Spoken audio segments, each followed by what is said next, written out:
না বলে চলে গেছে, আর ফোনও তুলছে না। আরে ভাই, এমন কেউ করে নাকি? আরে কমসে কম বলে যাওয়া তো দরকার ছিল। হয়তো কোনো প্রবলেম হবে এই জন্য ধরেনি। তুমি না সব সময় কাম অন, প্রবলেম তো আমাদের হয়েছে, অ্যাট লিস্ট আমাদের বলা দরকার ছিল ওর। আর না তো কি, একদম বাচ্চাদের মতো ব্যবহার, কারো চিন্তাই করে না। সি গাইস লিসেন, প্রথমে ঘরের ভেতর ঢুকে দেখি। এটাও তো হতে পারে যে ঘরের ভেতর রয়েছে। চলো চলো।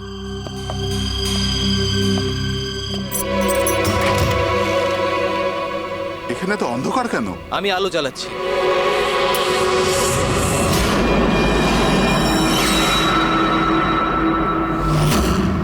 এসব কি? সারিকা, আমার আগে থেকেই মনে হচ্ছিল যে ওই মেয়েটার প্রাণের সংশয় আছে। এই কথাটা আমার হালকাভাবে নেওয়া উচিত হয়নি, ওদের ভরসা করাই উচিত হয়নি।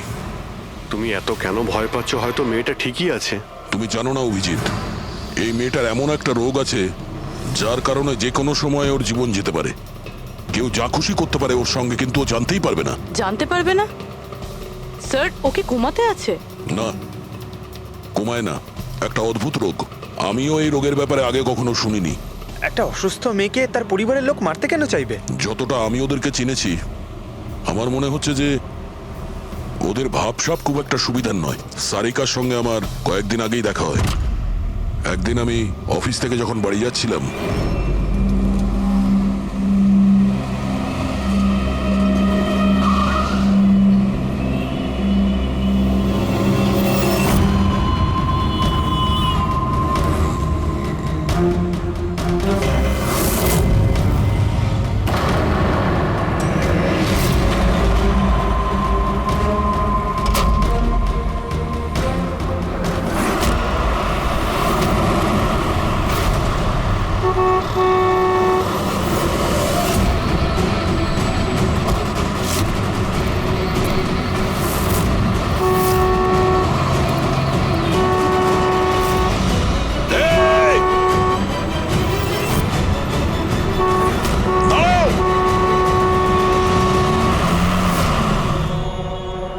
কি করছিলে তুমি? হ্যাঁ, এত বড় একটা ট্রাক সামনে থেকে বেরিয়ে গেল, তুমি দেখতে পাওনি? ও হর্ন বাজাচ্ছিল, তুমি শুনতে পাওনি? হ্যাঁ, আত্মহত্যা করার চেষ্টা করছিলে কি? মনে হচ্ছে দেখতেও পায় না, শুনতেও পায় না। কিন্তু এই রাস্তায় একা কি করছে? কে কে আছে এখানে? আকাশ দাদা, কে আপনি? কে? তার মানে আপনি দেখতে পান? তাহলে আপনি আমি আর ওই ট্রাক দেখতে পাননি? চাপা দিয়ে চলে যেত আপনাকে যদি আমি আপনাকে না বাঁচাতাম। সরি, আমি সত্যি দেখতে পাইনি।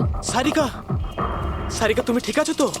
সারিকা, তুমি একলা কোথায় চলে গেছিলে? তোমার যদি কিছু হয়ে যেত তাহলে? আমি আগেই বলেছিলাম আমরা প্রপার্টি দেখতে যাচ্ছি, ওকে সাথে করে নিয়ে যাওয়ার কোনো দরকারই ছিল না, কিন্তু আমার কথা কেউ শোনেই না। রজনী প্লিজ থামো তুমি। ইনি ঠিকই বলছেন, আমি নিজে দেখেছি। ওনার লেফট সাইড দিয়ে একটা ট্রাক আসছিল, উনি দেখতে পাননি। ও হর্ন বাজাচ্ছিল, শোনেনি। চাপা দিয়ে চলে যেত ট্রাক যদি আমি না থাকতাম। থ্যাংক ইউ দাদা, থ্যাংক ইউ ভেরি মাচ। হ্যাঁ দাদা, সত্যি ও ট্রাকের আবার শুনতেও পাইনি আর দেখতেও পাইনি। তার মানে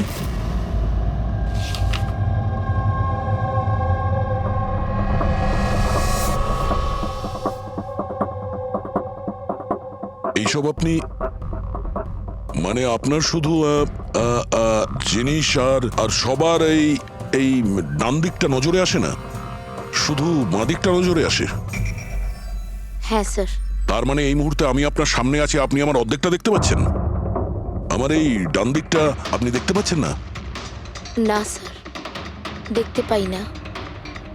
আমার যত কাছে কেউ থাকুক না কেন, যদি সে আমার বাঁ দিকে দাঁড়িয়ে থাকে তাহলে না আমি তাকে শুনতে পাই আর না দেখতে পাই স্যার। আমার এই সমস্যাটা রয়েছে স্যার, হেমি স্পেশাল নেগলেক্ট। এই রোগের কারণের জন্য স্যার আমার মাথা লেফট সাইড রেজিস্টার করতে পারে না স্যার, শুধুমাত্র ডান দিকটাই বুঝতে পারি আমি স্যার। সেই জন্য আপনি এইসব পেন্টিংস, এই লোকজন, সবার ডান দিকটাই দেখতে পাই আমি স্যার। তাহলে এই এই অসুখের কোনো ট্রিটমেন্ট নিশ্চয়ই আছে। আর আপনারা আপনারা ওনাকে রাস্তায় যেতে দিলেন কি করে? আপনারা তো জানতেন যে ওনার সঙ্গে কি হচ্ছে, তারপরেও যদি কিছু হয়ে যেত ওনার। স্যার আপনি বলুন স্যার, ওর তো নিজের বুদ্ধি ব্যবহার করার দরকার ছিল। ওর কি দরকার ছিল রাস্তায় একা যাবার? আর এ কোনো ছোট বাচ্চা নাকি যে 24 ঘন্টা ওকে নজরে রাখতে হবে? ইনফ্যাক্ট আমরা এর জন্য একটা বেবি সিটার রেখে নিই যে 24 ঘন্টা ওর দিকে নজর রাখবে। এখন এসব বলে কি হবে? হ্যাঁ, ভুল আমাদের হয়েছে, এটা তোমরা মানো আর না মানো আমি মানি। Sir, I am so sorry sir. Sir, এই ভুল আর দ্বিতীয়বার আর হবে না। সারিকা আমার ছোট বোন, আর এর খেয়াল রাখা আমার দায়িত্ব স্যার। কারেক্ট। এরপর থেকে এরকম কোনোদিন হবে না। আর তাছাড়া এখন তোমার ওষুধ খাওয়ার সময় হয়েছে না, চল ওষুধ খাবে। স্যার এটা তো খুবই ভয়ঙ্কর রোগ। যদি কেউ ওর লেফট সাইডে সোজাসুজি অ্যাটাক করে তাও ও বুঝতে পারবে না। এক্স্যাক্টলি, এই ব্যাপারটাতেই আমার ভয়। এক তো এই অসুখ, তার উপরে কোটি টাকার সম্পত্তির একলা ওয়ারিশও। সারিকার মা বাবা একটা অ্যাক্সিডেন্টে মারা গেছে, সারিকা বেঁচে গেছে, কিন্তু ওর এই হেমি স্পেশাল নেকলেট অসুখ হয়ে গেছে। ওর আশেপাশেও দেখভাল করার জন্য তো অনেক লোক আছে, কিন্তু তার মধ্যে জানি না কতজন আছে যারা সৎভাবে ওর ভালো চায়। এরকম কেন মনে হচ্ছে তোমার?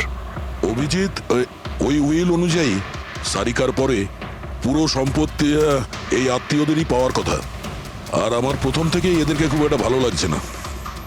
আর এই কিছুদিন আগে আমি ওর বার্থডে পার্টিতে গেছিলাম। চলো সারিকা, এবার কেকটা কাটো। দাদা আর 2 মিনিট ওয়েট করে যাই, দয়া স্যার হয়তো চলে আসবেন। আমি ওনাকেও ইনভাইট করেছি। অন্তত আমাদেরও বলতে পারতে। আরে কে কি বললো না ভাই? Oh I am so sorry, আসতে একটু দেরি হয়ে গেল। Many many happy returns of the day, happy birthday. I will take it, দাও। আপনি আপনাকে ঠিক চিনতে পারলাম না। আমি বলছি, এ হলো কৃতি। সারিকার মতো পেশেন্টদেরকে হ্যান্ডেল করার জন্য ইনি ট্রেনিং নিয়েছেন, আর আমি ইনাকে 24 ঘন্টা সারিকার সাথে থাকার জন্য অ্যাপয়েন্ট করেছি। আশা করি আপনি সারিকাকে নিয়ে আর চিন্তিত হবেন না। একদম। আর আমাদেরও মনে হয় যে কৃতি থাকলে সারিকা সেফ থাকবে। অ্যাবসলিউটলি। আমারই ভুল হয়েছে, শুধু আমার ভুল। আমার সারিকাকে ওদের ভরসায় ছাড়া উচিত হয়নি। আমার মেরে দিয়েছে হয়তো ওরা ওকে। বাড়ি এসে গেছে।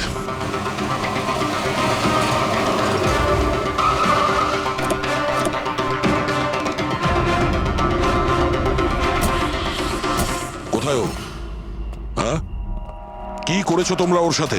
স্যার আমরা তো জানি না কি হয়েছে, আমরা তো কিছুই করিনি স্যার। এক মিনিট, কি হয়েছে কি এখানে? স্যার, ড্রয়িং রুমের অবস্থা দেখে আমরা এতটাই ভয় পেয়ে গেছি যে আমরা ভিতরে যাইনি। আগে এটা বলো, সারিকা কোথায়? স্যার, আমরা কিচ্ছু জানি না, আমরা কিচ্ছু দেখিনি স্যার। আমরা এইসব দেখে ঘাবড়ে গিয়েছিলাম আর সোজা আপনাকে ফোন করেছিলাম। ঠিক আছে, আমরা দেখে নিচ্ছি। পঙ্কজ, এদের সবার স্টেটমেন্ট রেকর্ড করো, আর কাউকে ভিতরে আসতে দেবে না।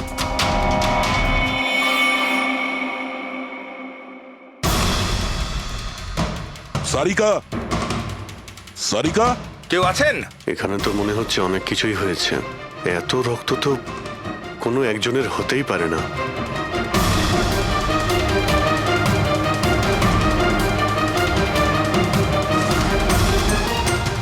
স্যার, হ্যাঁ, স্যার এই দেখুন, কেউ লুটপাট করার জন্য ঢুকেছিল, কিন্তু টাকা নিয়ে বেরোতে পারেনি। যেই ওকে বাধা দেওয়ার চেষ্টা করেছিল তার উপরেই আক্রমণ করে। স্যার, লাশ। সারিকা?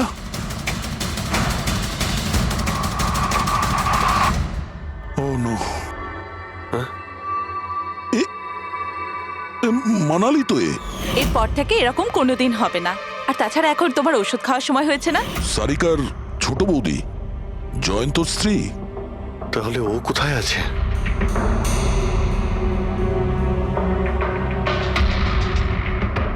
ও নো। দয়া,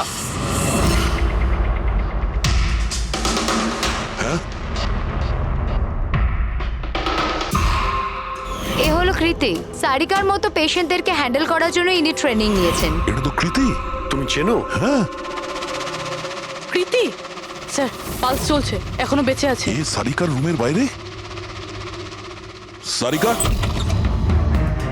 সারিকা, ফ্রেডি, এক্ষুনি অ্যাম্বুলেন্সের ব্যবস্থা করো, একে হসপিটালে পাঠাতে হবে। সারিকা, সারিকা,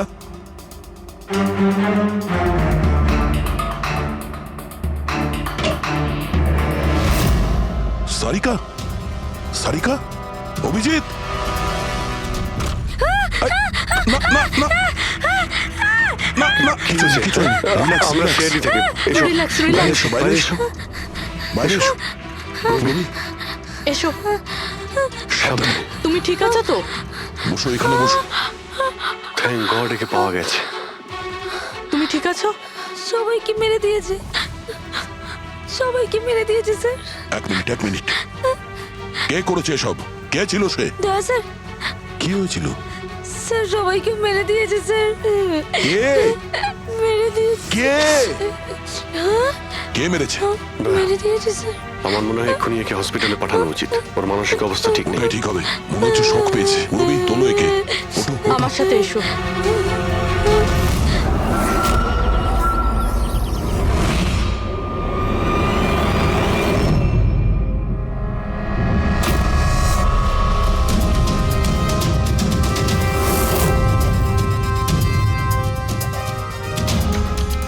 স্যার আপনি আমাকে ঘরে কেন যেতে দিচ্ছেন না? আমার বউ খুন হয়েছে। স্যার প্লিজ, স্যার প্লিজ, আমি একবার দেখতে চাই, শুধু একবার। মিস্টার জয়ন্ত, আপনার স্ত্রীর খুন হওয়ার জন্য আমরা খুব দুঃখিত, কিন্তু আমরা আপনাদেরকে ভেতরে যেতে দিতে পারি না। 3 জনের উপর হামলা হয়েছে, একজন মারা গেছে, একজন আহত, আর একজন শক পেয়েছে। আর আপনারা বলছেন যে আপনারা কিছুই জানেন না। হ্যাঁ, সত্যি আমরা কিচ্ছু জানি না স্যার। ইনফ্যাক্ট আমরা এখানে কেউ ছিলামই না স্যার। আমরা সবাই নিউ বোম্বেতে ছিলাম একটা পার্টিতে। কোন পার্টি? স্যার একটা ফ্রেন্ডের রিসেপশনের পার্টি। তো আপনারা সবাই ওখানে গিয়েছিলেন তো? মানালি। ও বাড়িতে কেন ছিল? স্যার মানালি আমাদের সঙ্গে গিয়েছিল, বাড়িতে শুধু সারিকা আর কৃতি ছিল, কারণ স্যার সারিকার শরীর খারাপ ছিল। কিন্তু স্যার এই পার্টি থেকে হঠাৎ মানালি কি করে হারিয়ে গেল আমরা কিচ্ছু জানি না স্যার। স্যার, হ্যাঁ পূরবী, স্যার এই দেখুন, এর নখে এবং এর বডিতে অনেক গুঁড়ো চুল পাওয়া গেছে। স্যার এই কাঁচের টুকরোগুলো দেখুন, বেশ মোটা, মনে হচ্ছে কারো চশমার কাজ।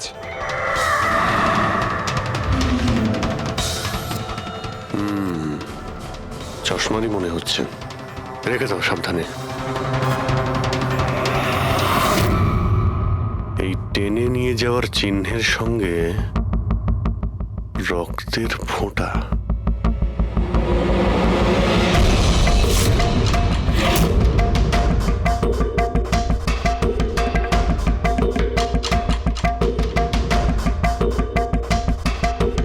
এখানে এতটা রক্ত, মানে এখানে এসে দাঁড়ায় আর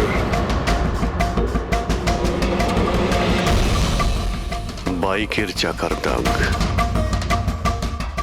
কেউ আহত অবস্থায় এখানে আসে আর বাইকে উঠে এখান থেকে বেরিয়ে যায়। আচ্ছা একটা কথা বলুন তো, আপনাদের মধ্যে বাইক কার কাছে আছে? বাইক? না স্যার বাইক তো কারুর কাছে নেই, আমাদের সবার কাছে নিজের পার্সোনাল গাড়ি আছে স্যার।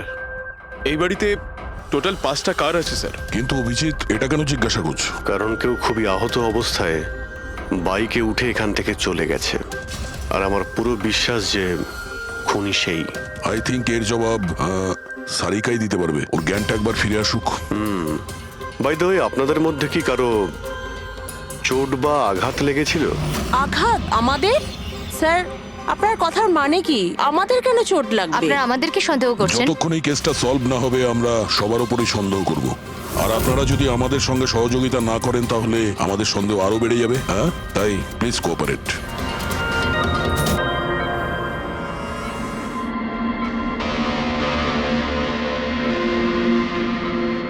সারিকা,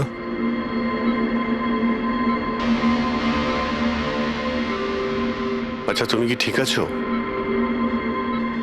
অভিজিৎ, সারিকা, দয়া স্যার, তুমি ঠিক আছো? স্যার মানালি বৌদি আর কৃতি স্যার, কৃতি ঠিক আছে, কিন্তু মানালি মারা গেছে। সামলে কৃতি।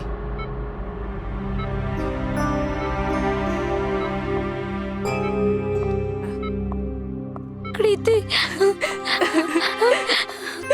কৃতি, তুমি ঠিক আছো তো? I am so glad you okay. Thank God তুমি ঠিক আছো।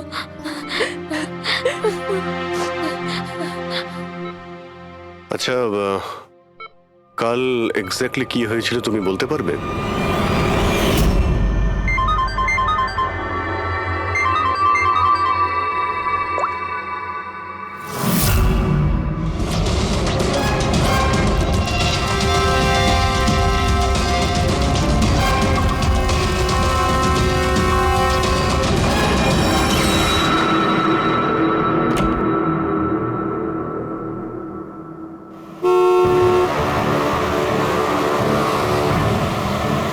বৌদি,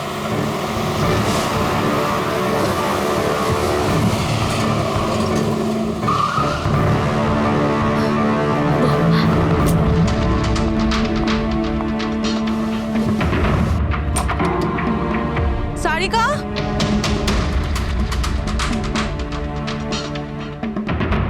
সারিকা, সারিকা কোথায় তুমি? বৌদি, সারিকা, সারিকা,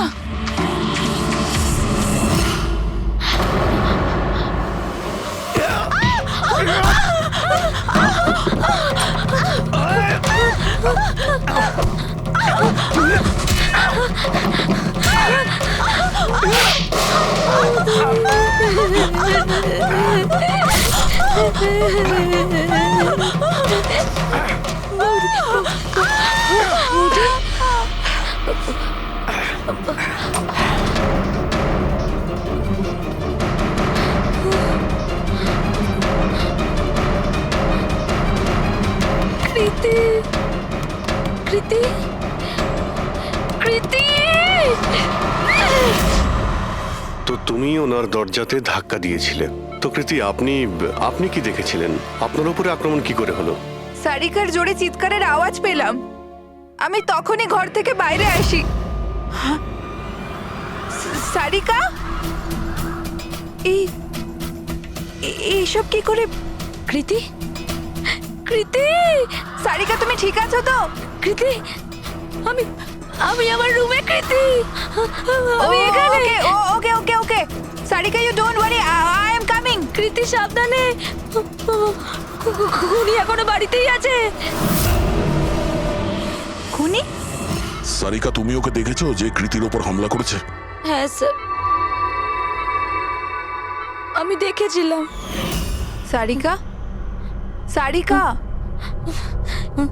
কৃতি, কৃতি, সারিকা, সেই মুহূর্তে তুমি যা যা দেখেছো সেটা তুমি একটা পেপারের ওপর আঁকতে পারবে?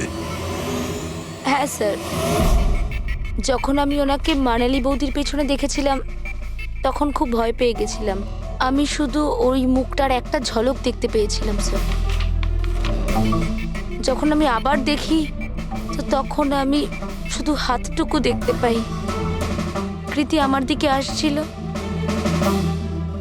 আর তারপর পিছন থেকে হাত এলো, ওই হাতটা ওর ওপর হামলা করলো। লোকটা রেনকোট পরেছিল আর গ্লাভস আর একটা বড় চকমকি ঘড়ি, এই যে একেবারে সেরকমই হুবহু যেমনটা আমি দেখতে পেয়েছিলাম।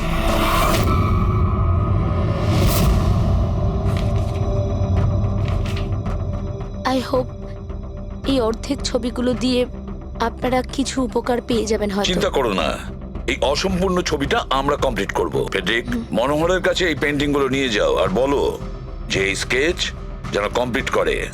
Sarika, thank you so much. আপনি যেতে পারেন, টায়ার্ড হয়ে গেছেন হয়তো। চলো সারিকা।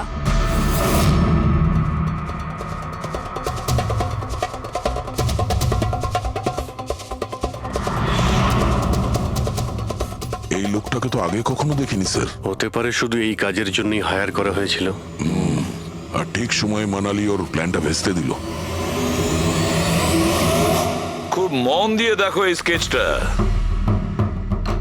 এটা সেই লোকটার ছবি যে মানালিকে খুন করেছিল। আপনারা কি একে কোনোদিন দেখেছেন? আমি তো বুঝতেই পারছি না আমাদের কেন সন্দেহ করা হচ্ছে।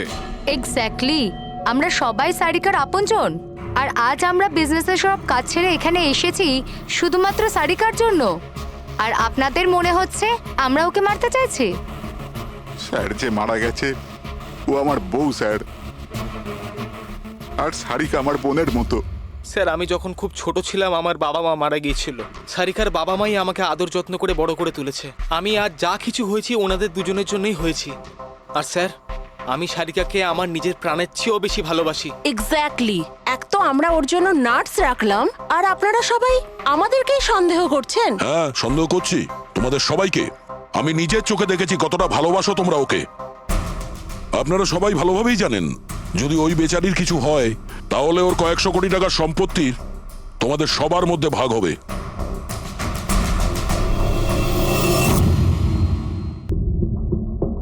ওকে বাড়িতে রেখে তোমরা সবাই পার্টিতে গিয়েছিলে। ওখানে মালিনী কোনো কথা শুনেছিল যে কোনো খুনি ওকে মারতে চলেছে। মালিনী কাউকে কিছু না বলেই নিজে ওকে সাবধান করে আর চলে যায় সেখানে যেখানে খুনি মানালিকে মেরে ফেলে।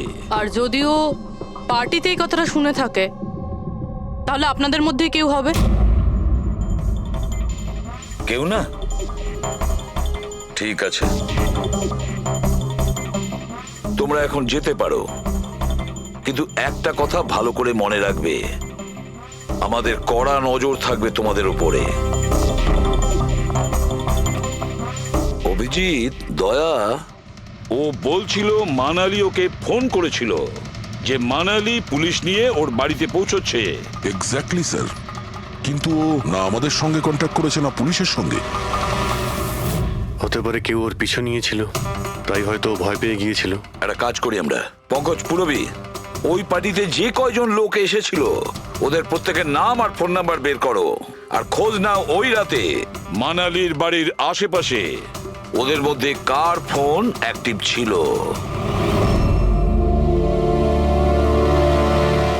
স্যার, হ্যাঁ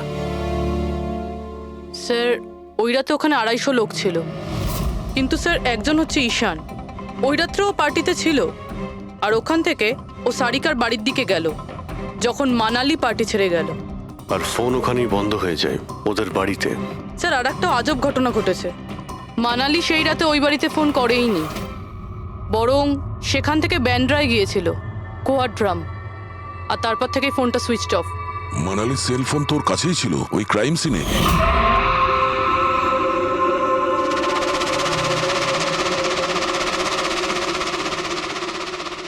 সুইচ অফ? আচ্ছা, এমনটা নয় তো যে ওই ফোনটা আসলে ঈশানের ফোন, ভুল করে ওখানে পড়ে গিয়েছিল? মানে ঈশান সেই রাতে সারিকা ভিলা এসেছিল। ডাকো ওই ঈশানকে বিউরোতে। স্যার আমি করেছিটা কি? আমাকে এখানে কেন ডাকা হয়েছে? ঈশান, একটু আপনার চশমাটা খুলবেন? চশমা? স্যার এটা তো উইদাউট নাম্বারের চশমা, এটা তো আমি রেগুলার পড়ি না। ডক্টর সালুকের কাছে নিয়ে যাও এটা। স্যার আমাকে এটা তো বলুন আমি করেছিটা কি? আমরা আপনাকে এখানে মানালি মার্ডার কেসের ব্যাপারে ডেকেছি। ক্রাইম সিনে আমরা চশমার ভাঙা কাঁচ পেয়েছি। আপনার চশমাটাকে ওই কাচের সঙ্গে ম্যাচ করিয়ে দেখব। কিন্তু স্যার আমি তো ওই জায়গায় যাইনি।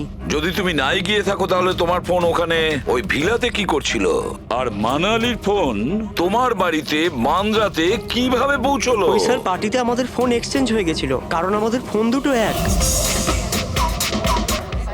কি হলো মানালি ম্যাডাম, আপনাকে চিন্তিত মনে হচ্ছে? চিন্তিত আমি?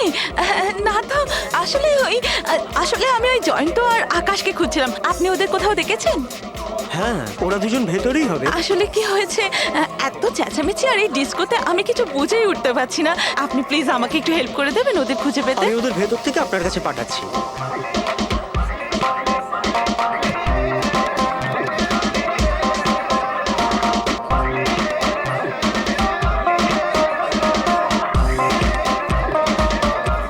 মানালি?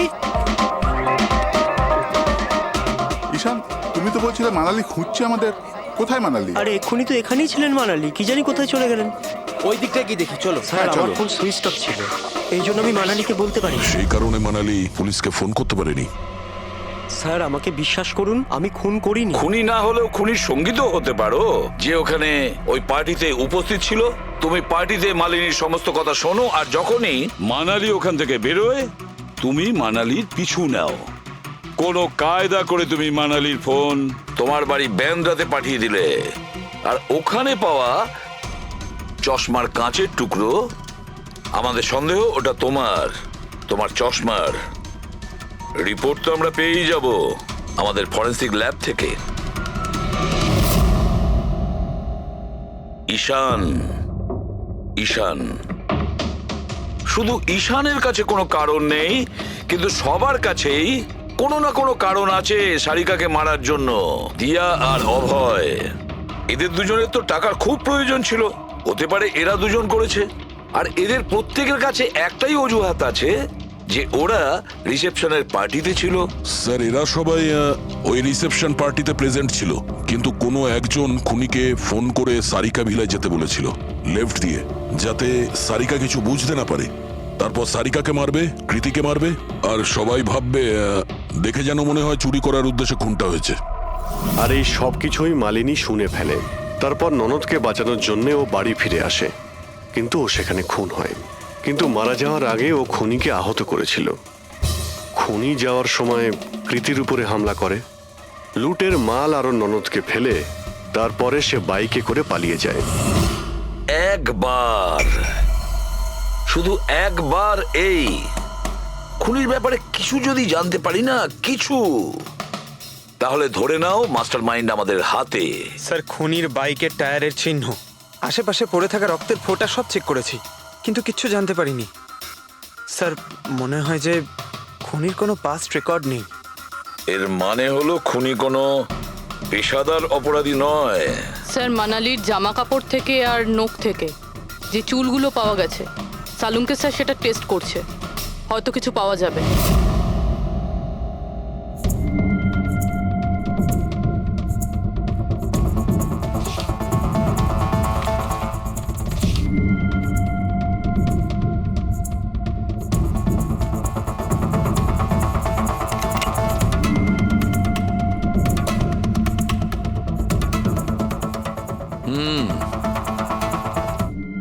আমার আন্দাজ একদম ঠিক ছিল, এবার শুধু ডিএনএ রিপোর্টটা দরকার। হ্যাঁ সালুকে বস, হ্যাঁ একটা কথা ঠিক যে ঈশান খুনি নয়, কারণ ক্রাইম স্পট থেকে এই যে চশমার লেন্সের ভাঙা টুকরো পাওয়া গেছে, এইগুলো ঈশানের চশমার সঙ্গে ম্যাচ করছে না। এক তো ঈশানের চশমার পাওয়ার 0, আর দ্বিতীয়ত ঈশানের যে চশমাটা তার লেন্সগুলো একদম নর্মাল, কিন্তু এই লেন্সটা ফটোক্রোম্যাটিক, মানে রোদের সঙ্গে রং পাল্টায়। আচ্ছা, ওই যে রক্ত পাওয়া গিয়েছিল ওই বাইকে টায়ারের মার্কের কাছে, সেটা কি খুনির রক্ত? হ্যাঁ, ওই রক্তটা খুনিরই, যার বয়স 25 থেকে 30 বছরের মধ্যে। আর মানালির নখে যে চুলটা পাওয়া গেছে ওটা নিশ্চয়ই খুনির। আসলে বস, হাতাহাতি করবার সময় চুল গোড়া থেকে উপড়ে আসে, অথচ এই যে চুলটা, এটা উপড়ে আসেনি, কাটা হয়েছে। আর এইটা দেখো স্ক্রিনে, যতগুলো চুল আছে সব আলাদা আলাদা রকমের, কোনো চুল সিধে, কোনোটা কোঁকড়ানো, আর ওগুলো রং দেখো, প্রত্যেকটা চুলের রং আলাদা, কোনোটা কালো, কোনোটা ব্রাউন, কোনোটা ডার্ক ব্রাউন, আর ওই গোল্ডেনও আছে। এই চুলগুলো একটা লোকের হতেই পারে না। আলাদা আলাদা লোকের চুল? হ্যাঁ দয়া, এই চুল থেকে আমরা বিভিন্ন ধরনের কেমিক্যাল পেয়েছি, যেমন হচ্ছে কেরাটিন, ফিফটাইন, আর অনেক কিছু। আমার মনে হচ্ছে না যে এই চুলগুলো কোনো একজন লোকের মাথার চুল। Hello, oh good, very good, thank you very much, good news, bye. DNA টেস্টের রিপোর্ট, এই রিপোর্ট এই বিষয়টা কনফার্ম করছে যে এই যে চুলগুলো সেগুলো কোনো একজন ব্যক্তির চুল নয়। যে লোকটার ড্রেসের ওপর আলাদা আলাদা চুল আছে, আলাদা আলাদা লোকের কাটা চুল, সেই লোক কোনো বড় সেলুনে কাজ করে, হেয়ার স্টাইলিস্টের।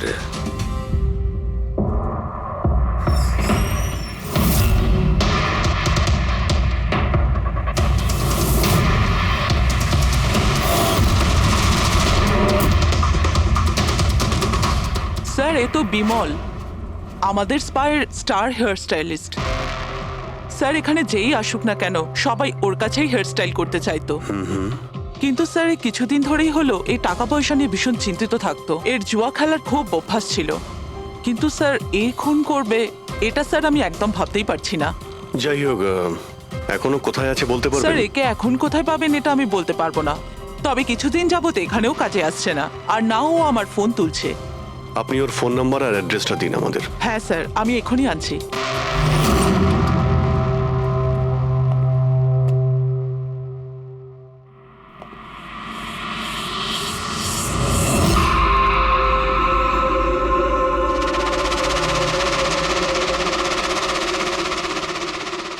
ও নো, এ তো গেছে। বিষ খেয়েছে। এখানে আঘাত লেগেছে আর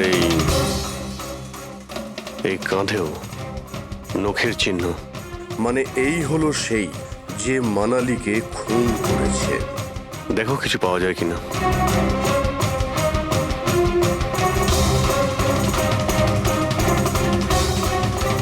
স্যার, হ্যাঁ, আমি বিমলের বাইকটা চেক করলাম স্যার। বাইকটার হ্যান্ডেলে শুকিয়ে যাওয়া রক্ত আর কাঁদালে আই অ্যাম শিওর স্যার এগুলো ওই বাড়িটার ব্যাকইয়ার্ড থেকেই লেগেছে।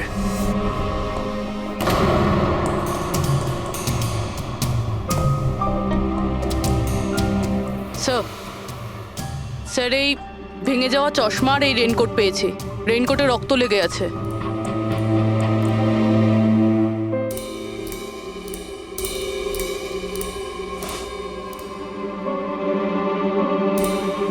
এই দেখতে পাচ্ছ,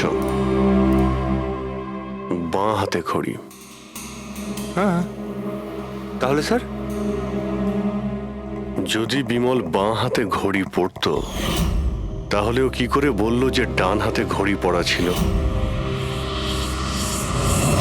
পার্টিতে মানালি কেউ সারিকাকে খুন করবে সেই আলোচনা শুনে ফেলে, আর তখন মানালি ঈশানের কাছে সাহায্য চায়। ওকে বলে যে জয়ন্ত আর আকাশকে ওখানে পাঠিয়ে দিতে। এর মানে আকাশ আর জয়ন্ত দুজনেই নির্দোষ। বাকি রইল এই তিনজন, রজনী, অভয় আর দিয়া। ওই খুনের মাস্টারমাইন্ড এই তিনজনের মধ্যেই কেউ হবে। আচ্ছা স্যার, ওই কলের অন্যদিকে কে ছিল? স্যার ওই বিমল হতে পারে। না স্যার, আমি বিমলের ফোন রেকর্ড চেক করেছি। ওই রাত্রে ওদের মধ্যে কেউই বিমলকে ফোন করেনি। তাহলে অপর প্রান্তে কে ছিল সেদিন? ল্যান্ডলাইন? আচ্ছা, ওদের বাড়ির ল্যান্ডলাইন ফোন? হ্যাঁ, হতে পারে। ফ্রেডি, পঙ্কজ, একটু খোঁজ নিয়ে দেখো তো 11টার আশেপাশে ওদের ল্যান্ডলাইনে কেউ ফোন করেছিল কিনা। ওই মেয়েটার কথা অনুযায়ী খুনি ডান হাতে ঘড়ি পড়েছিল, যেখানে বিমল বাঁ হাতে ঘড়ি পড়েছিল। আরও এটাও বলেছিল যে খুনি যে রেনকোট পরেছিল সেটা ব্লু কালারের ছিল, কিন্তু আমরা বিমলের বাড়ি থেকে যে রেনকোট পেয়েছি সেটা কালো ছিল। হতে পারে সারিকা কিছু ভুল করেছিল, ঠিকমতো দেখতে পাইনি ও। স্যার, স্যার ওই রাতে 11:30টার সময় বাড়িতে কেউ ফোন করেছিল। কে ফোন করেছিল? আপনারা সত্যি বলছেন এই সব কিছুর পেছনে আমার নিজের লোকের হাত আছে? একটু অপেক্ষা করুন, সব জানতে পারবেন। স্যার, আপনারা আবার কেন খোঁজ খবর নিচ্ছেন? একবার তো খোঁজ খবর নিয়েছেন। সেদিন প্রমাণ একত্রিত করার জন্য আর আজ কেস ক্লোজ করার জন্য। আপনি একটু অপেক্ষা করুন, এখনই সবকিছু জানতে পেরে যাবেন। স্যার, পেয়ে গেছি। কিন্তু এটা তো সেই রেনকোটটাই যেটা ওই খুনি পড়েছিল। এখানে কি করে এলো? বলছি, তুমি বলেছিলে যে মানালি তোমাকে দৌড়ে এইখানে বাঁচাতে এসেছিল, কারণ ও ওখানে পার্টিতে শুনেছিল যে কেউ তোমাকে খুন করতে চায়। কিন্তু সে খুনি ছিল না, সেই ছিল যে এই পুরো প্ল্যানটা করেছিল। আর যার সঙ্গে ওর ফোনে কথা হয় সেও কিন্তু খুনি নয়, অন্য কেউ ছিল। সেই সময় এই বাড়িতেই সে তোমার সঙ্গে উপস্থিত ছিল। বাড়িতে? ওই সময় আমার সাথে কৃতি, কারেক্ট? এটা পুরো প্ল্যান ছিল। খুনি কাজ ভেঙে বাড়ির ভেতরে ঢোকে, কিন্তু গন্ডগোল তখন হলো যখন ও মানালিকে মারলো সারিকা ভেবে। মানালি তো মারা গেল, কিন্তু মরার আগে ও খুনিকে এতটাই আহত করে দিয়েছিল যে খুনি এখানে সারিকাকে মারার জন্য দাঁড়ায়নি, পালিয়ে গেছে। স্যার স্যার এক মিনিট, যদি খুনি পালিয়ে গেল তাহলে কৃতিকে কে মারলো? কারণ সারিকা নিজের চোখে কৃতির ওপর হামলা হতে দেখেছে। হ্যাঁ আমি দেখেছিলাম, ওই হাতটা এলো আর ও কৃতির ওপর হামলা করেছিল। হামলা তো হয়েছে, কিন্তু করলোটা কে?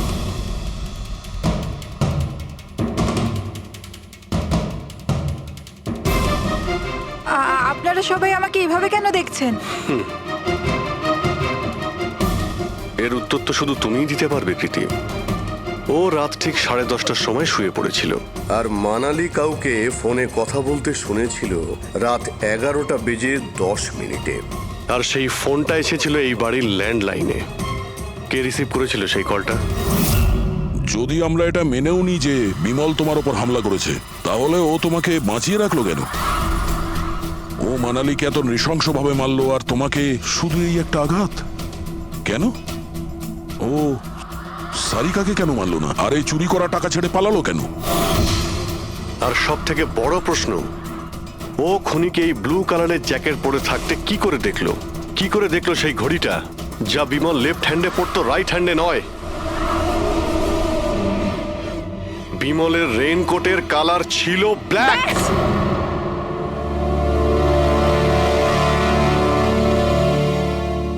ঠিক চিনেছেন আপনারা। ওই হামলা আমি নিজেই করেছিলাম।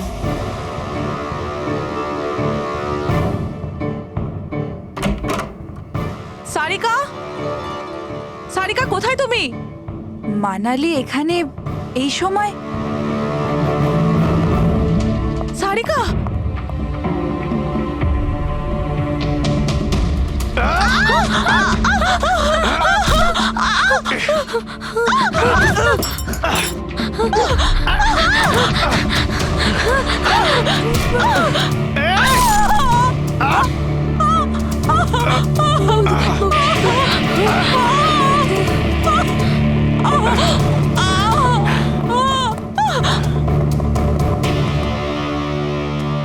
কৃতি,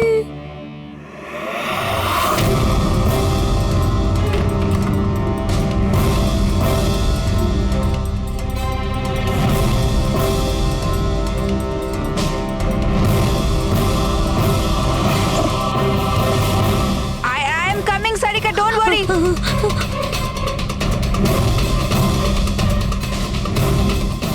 কৃতি,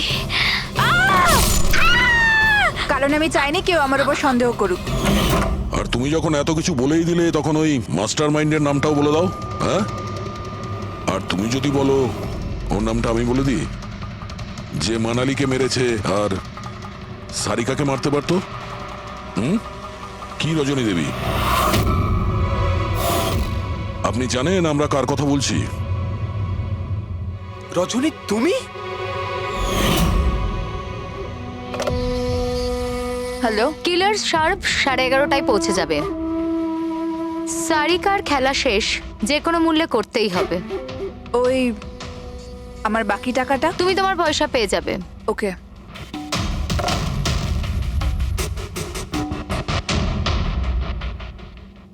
রজনী, তোমার জন্য আমি আমার বউকে। আমার পয়সার দরকার ছিল। সারিকার বেবি সিটিং করতে করতে আমি হাঁপিয়ে উঠেছিলাম। আর এইসব তোমার জন্য হয়েছে আকাশ। তোমার জন্য আমরা সবাই সারিকার আয়া হয়েছিলাম। আমাকে আমার জীবন যাপন করতে হতো আগের মতো।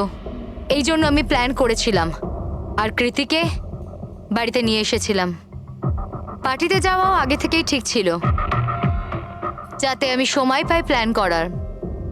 সব ঠিক চলছিল, শুধু বিমলের ব্যাপারে একটু ভুল হয়ে গেল। না হলে এত কিছু হয়ে যাওয়ার পরেও দেখছি তোমার কোনো অনুতাপ নেই, বরং নিজের প্ল্যান নিয়ে গর্ব করছো।